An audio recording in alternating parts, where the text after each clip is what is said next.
application permissions using policy as code with Cedar. Please welcome the speaker, Clifford Duke.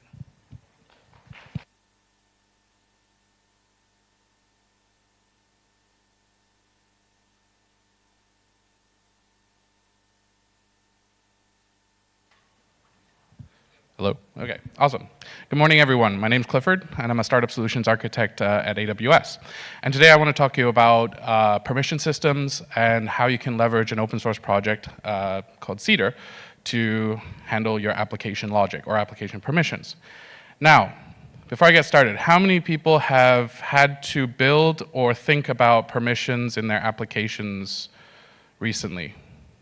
How many developers? Everyone's a developer here? No?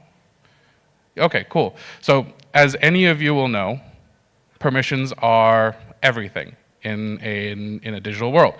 How do you protect things like in a photo sharing app? How do you protect your photos from being maliciously downloaded or being accessed in your banking app? You have to have permission to do different actions. Healthcare systems also require permissions. It's a very most fundamental part of security in any application. But it's not always easy to implement. Traditionally, all this authorization logic would be baked into your code, applied into the code.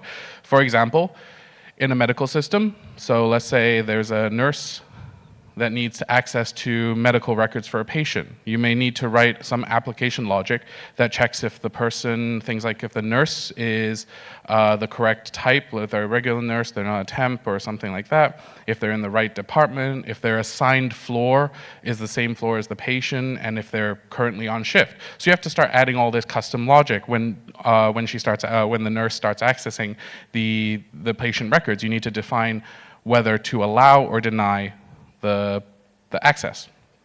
Now this means that a developer is required to understand the permissions.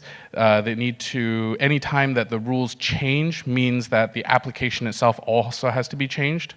And auditing is a very challenging part because it's so baked into the code that you have to have someone that can understand the code and understand the whole system to be able to really understand permission systems. Now, over time, you may find people start to abstract this thing and building it into a self-built system. So what does it take to build a self-built system? So you might need a custom database and schema to support it. You need to start creating things like roles, groups, and maybe attributes. So you start thinking, okay, we'll do role-based access, so we'll do groups. Oh, but then we need different roles to be able to control what they can do. But there's certain situations that may arise that change, like I mentioned earlier, a nurse, depending on their shift, will have access to a patient record if they're on shift. So this becomes attribute level. And so this gets potentially harder and harder, and before you know it, you've built an entire application just to support permissions.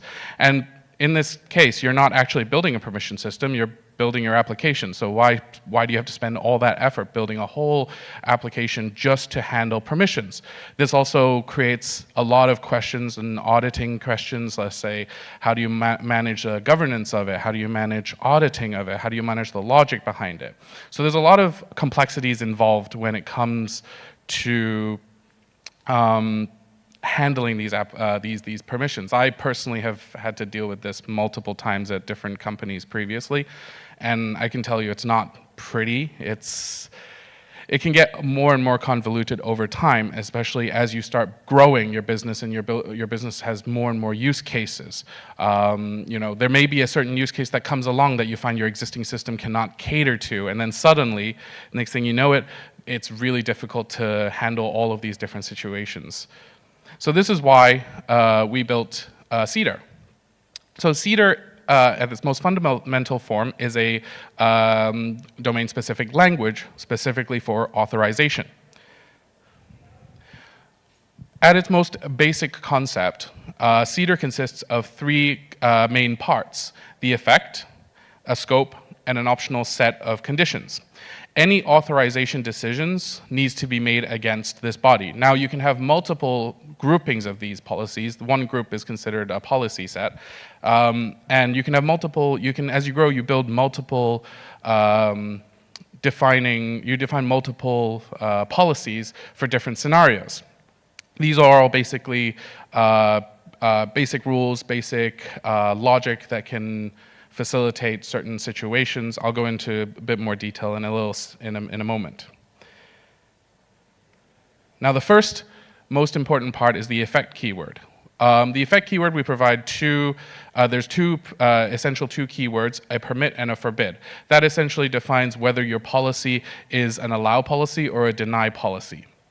Now, if, let's say, a person hits all the permit policy and they're all true, then the system allows it. But the way Cedar is built is that it starts off with an explicit deny logic. So, if there is a forbid statement that turns true, regardless of any other permit statements that turn out to be valid, the request is denied. So this creates a very definitive way to understand how your applications should be written for authorization logic. So the second there's a forbid logic, forbid permission that turns true, the whole thing is denied. The decision is denied. Then we have explicit allows. So if one or more allows, if there's no forbid statements that are true, if one or more permit statements are true, then they're explicitly allowed. But what happens if none of it is true? None of it validates correctly, or none of it turns out to be a true statement. The final step would be to implicitly deny. So this is the key feature for Cedar, and you'll notice that it's very similar to how IAM functions, is that there's an implicit deny in any authorization logic because you don't want to accidentally leak any information. You don't want to accidentally allow. You want the allow permission to be very intentful and very explicit. So only when you explicitly give permission to a system or to a person to take upon a certain action, then the action is allowed. Otherwise, it's implicitly denied. Then I mentioned earlier there's the other components of the scope and the context, or the scope and the variables. Basically, in the Cedar language, we have 4 specific elements we call entities. The first of which is the principal. The principal is basically the information about the entity that authenticated and is performing the action. So a person, a system, it could be anything. Really, it's the identified entity that originated the request. Then the action, of course, is the action that the entity, the principal, wants to take or wants to accomplish. This could be anything like getting a record, updating information, deleting information, so that's an action. And the resource, of course, is the actual entity that's being manipulated or being accessed. So it could be, let's say, the patient record, it could be user information, it could be a whole bunch of different things. And finally, there's one fourth one, which is context. Context contains information that basically is unique to that particular request. So as I mentioned earlier with the, let's say, patient record, context could be the time, their check-in time, things, or their shift time, things like that. It could be an IP address, so originating request comes from a certain IP. It's up to you to fill out the contextual information there. So that creates a huge amount of flexibility in how you can define permissions or how you evaluate these permissions. To give a little bit of an example, let's say you have a file sharing application. So in a file sharing application, your principal could be a user. So your user, these are basically how you define each entity. So inside you'll have a user named Alice, and inside you can provide some metadata, some attributes regarding her, Alice as a user. So it could include things like whether their email's verified, their email name, display name, mailing address, their account status, things like that. That allows you to verify, let's say, restrict permissions on certain items if their account is not active, for example.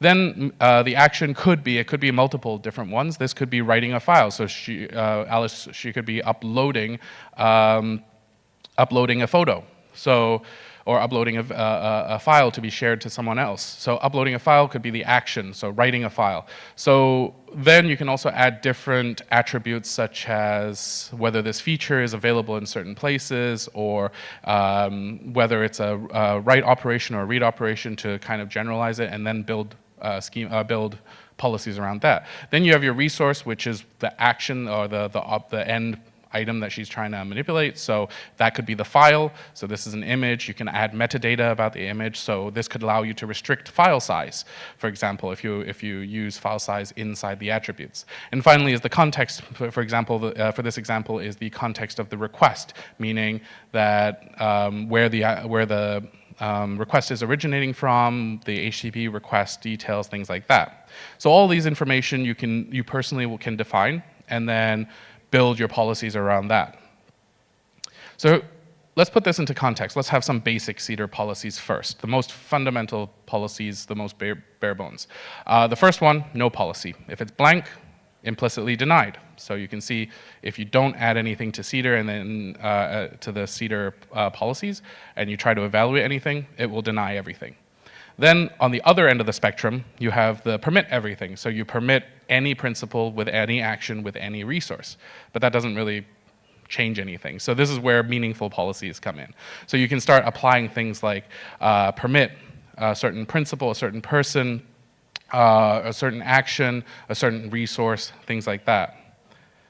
And from there, you can start building out a much more expressive system. So you have your basic information, so your principal, your action, your resource, and you can define when statement. So the when statement basically evaluates all of that to determine whether or not that permit statement is true. So in the previous example, you have checking if the account status is active, file size is less than a certain size, and make sure that the host was from the correct host. So these are certain things that you can add into your policy to create a very permissive or very expressive environment. But when you write your policies, mistakes can happen.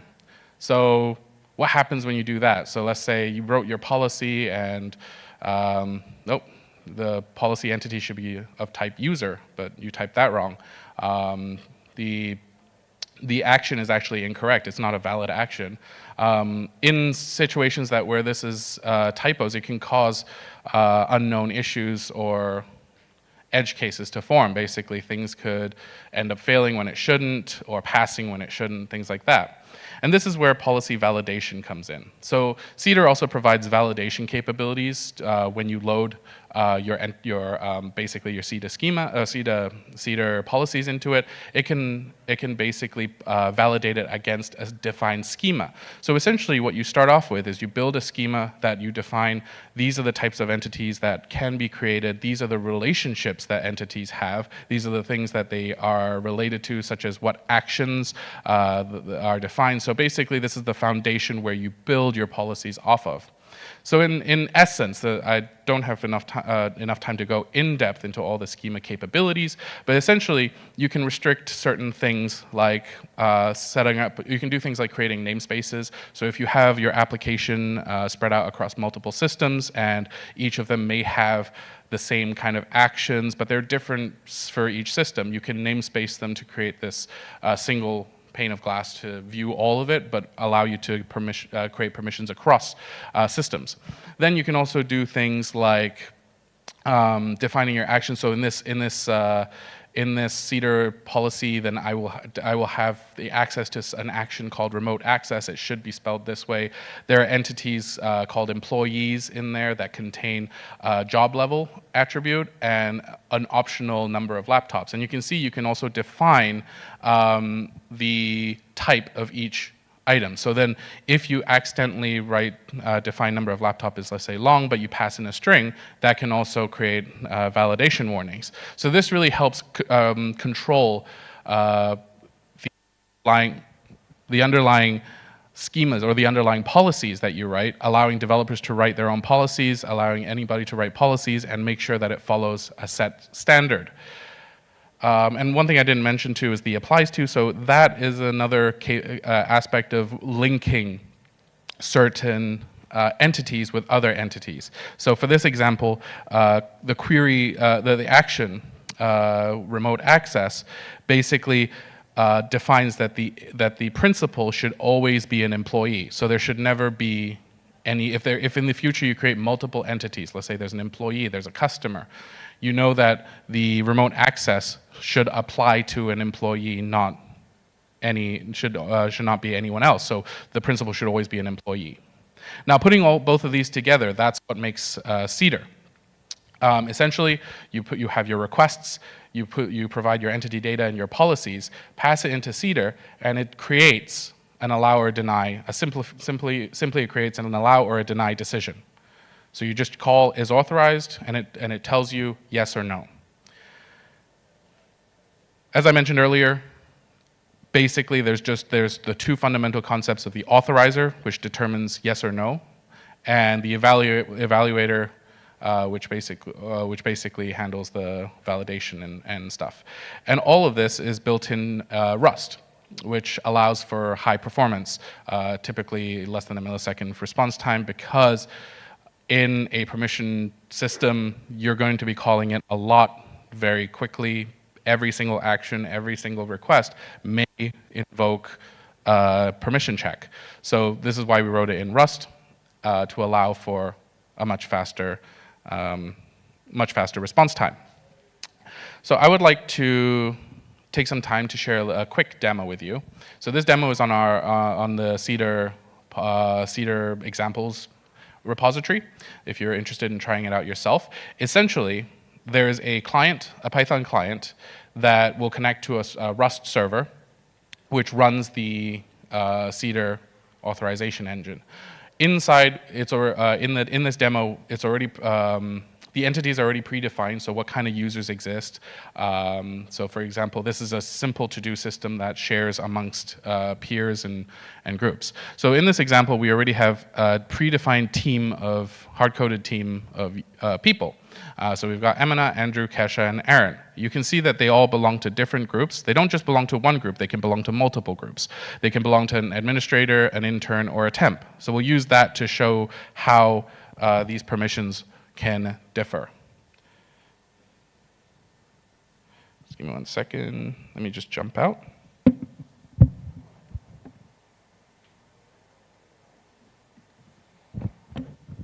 So we can see here, this is the GitHub project, the tiny to-do project. Essentially, you can see we have our Rust implementation with all the entities. This is basically a simple web server that acts as a simple HTTP web server. Then we have our tiny to-do Python, which basically is how we interface with Rust. So you can see it's just calling.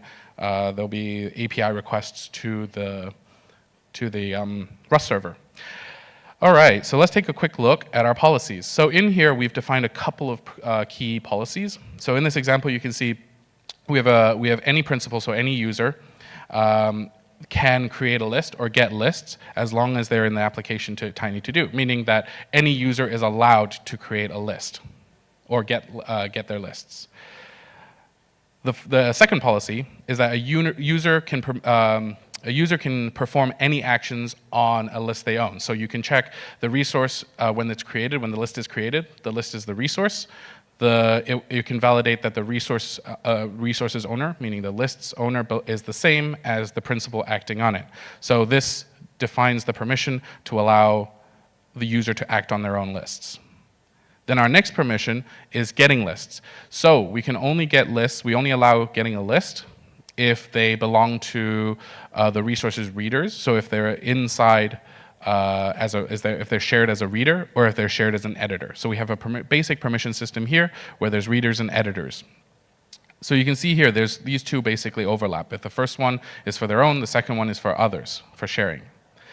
And then the third one allows updating and creating tasks and lists if they are listed in the editors only. So you can see here, if they're readers, they're not allowed to apply any modifications. So these are some of the basic policies there. We can see that we also have a schema here. So this is defined by what we have. So our application, our user, our team. So these are all entities. You can see their records. And then we have a list. We have actions. We have And then we have, yeah, those are the key schemas that we have. So this is what defines these and allows us to write this. If I type anything else, it should prompt with an error somewhere, unless my plugin is not working. The plugin is still in development for VS Code, so it might not show directly. But anyway, this is essentially the schema. So let me just quickly show you what happens. So let's start with the terminal. So I'm going to start up the tiny to-do. Let me just start the server.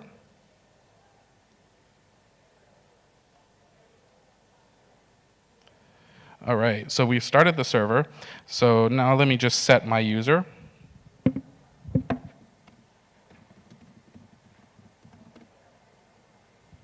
Okay, so now I'm Andrew. Now I'm logged in as Andrew. I'm going to create a new list.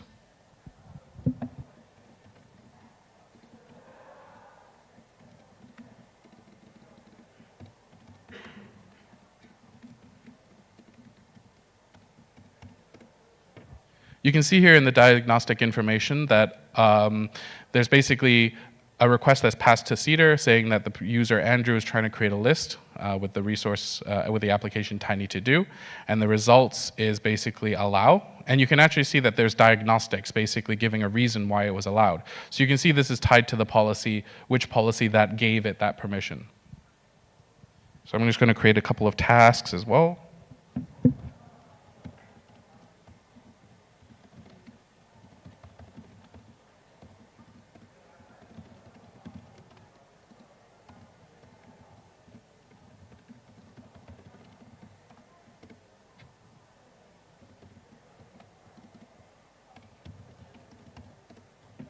So you can see here, I've created a quick list. I've created a quick list, and there's 2 tasks inside. So create presentation, finish presentation. The owner is Andrew. So let's try and switch. Let's try and toggle a task real quick.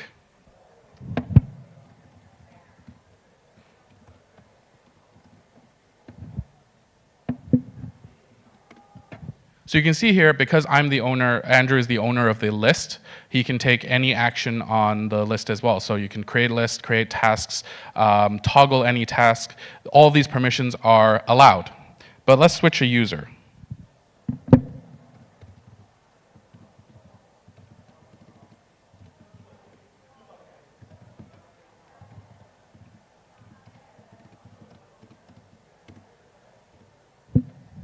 You can see here when I switch to Aaron and try to get the list, the decision is denied.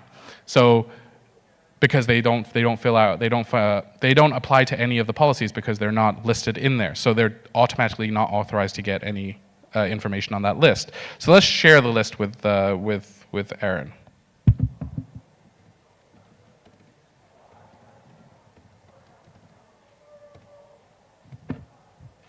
Now remember in this example, Aaron is an intern, so I'm actually going to share it with the intern group instead.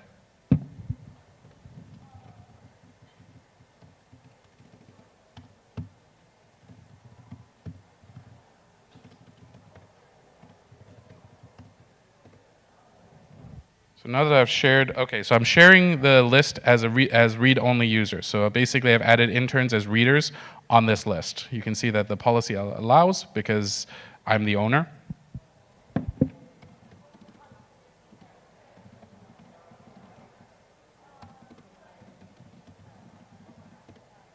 And now Aaron's able to get the list immediately. So let me try and toggle the task. So let's say Aaron can see the list, but can he toggle it?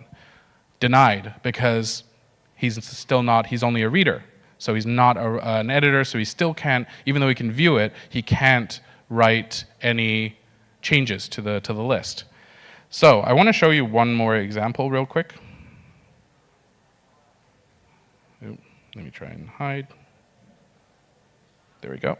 So I have one more policy here that I wanted to show.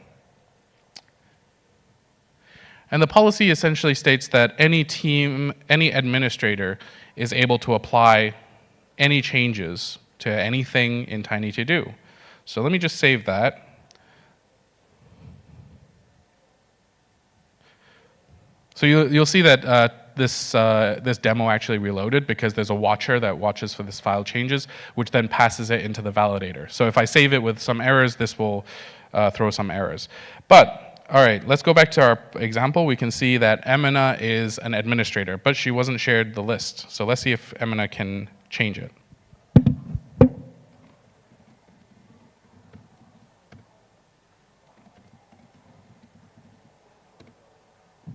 You can see Emina now can access the list, and you can see that there's a policy. The reason why she was allowed was because of policy 4, which is this one. So it defines that it tells you in the diagnostics that because of this policy that allows administrator, Emina now has access to this system. So you can also use this to kind of audit and understand what's happening with your application. Let's see if they can modify it as well. Let's try and toggle it. Oh, so now there's allow as well because they're administrators. So you can see as an administrator, they have full overriding access to the entire application. And so this is an example of, this is essentially how you can use Cedar, and there's a whole lot of different ways that you can implement different kinds of permissions. I only showed a very simple, straightforward ways. There's ways to cross-reference certain things across different policies or different entities. There's really quite an unimaginable amount of things that you can do and control with Cedar. So I think that's about it for the demo. Hopefully that helped you understand the concepts of Cedar. Let me just switch back to my presentation. So, as you can see with Cedar, essentially, it's an authorization evaluation engine that has some very explicit tenets in it built into it to help you build permissions into your applications without having to hard code that logic. One thing you'll notice about Cedar is that the policies that you define are very human readable. That is one of the key aspects of Cedar that was baked into it, was that one issue with application-based authorization and permission logic was that it's all very language dependent. So you have to understand how you write it, and it depends for each person. By creating a standard language, DSL language for it, we create a simple way for everyone to be able to digest and understand just by looking at it what that policy is trying to convey. Now, of course, best practice, add comments and explain it, but you can understand fairly straightforward what's happening in that logic. Now, how do you get started with this project? Now, this is open sourced on GitHub. So if you want to get started, and there's a couple of ways to use Cedar currently. It's still fairly new. We just recently open sourced it in like May. So it's still fairly new project, but it's gaining quite a bit of interest. So the first option is essentially embedding it directly into your application. Because Cedar is a library, an SDK, you can just call it directly within your application. Now granted, it's written in Rust, so if you use a different language, you're going to have to do some bindings to be able to handle it. We have produced a Java wrapper currently. I saw there are some open source projects or contributors already who created the wrapper in Golang. Think I saw Python, but more will most likely come over time. So feel free to take a look at these to understand the implementation and see some examples. The root project, the organization Cedar policy, also has a Cedar Awesome project, which contains a list of interesting resources in there. Now, placing it inside your application directly is fine when you have a huge monolithic application, but in, let's say, a microservice environment, you'll have multiple small entities. What you'll want to do is centralize it in a single server. So one of a startup, a third-party, permit.io, I'm not sure if they're startup, third-party companies, permit.io, who does permission systems as well, they incorporated Cedar into their platform, and they also open-sourced Cedar Agent, which is an HTTP server that basically exposes Cedar's functionality through API and allows you to essentially manage it. Currently, everything's in memory. I think they have roadmap to add like a Redis store for your policies and things like that. And third and finally is a managed service. Now, we released Cedar. When we open source Cedar, or when we announced Cedar, we also announced the reason behind Cedar is our managed service, Amazon Verified Permissions. So behind the scenes, Amazon Verified Permissions is running Cedar. So this is essentially the logic that encapsulates our permission system as well. So the most simplified way, if you don't want to manage anything, run your own server, which can get challenging at times, is use a managed service. And of course, Permit.io also incorporated Cedar into their permission system on top of OPA Rego as well. So there's already options for you to be able to adopt Cedar into your applications if you're interested. And with that, one quick shout out. We have our AWS online summit on July 20th. So it's a continuation of our summit, and if you're interested in any of the hot topics in generative AI, serverless, data analytics, and more, feel free to sign up for the session. There's some cool exclusive souvenirs for Hong Kong as well if you're interested. Let me give everyone a couple seconds to scan. Still see some phones.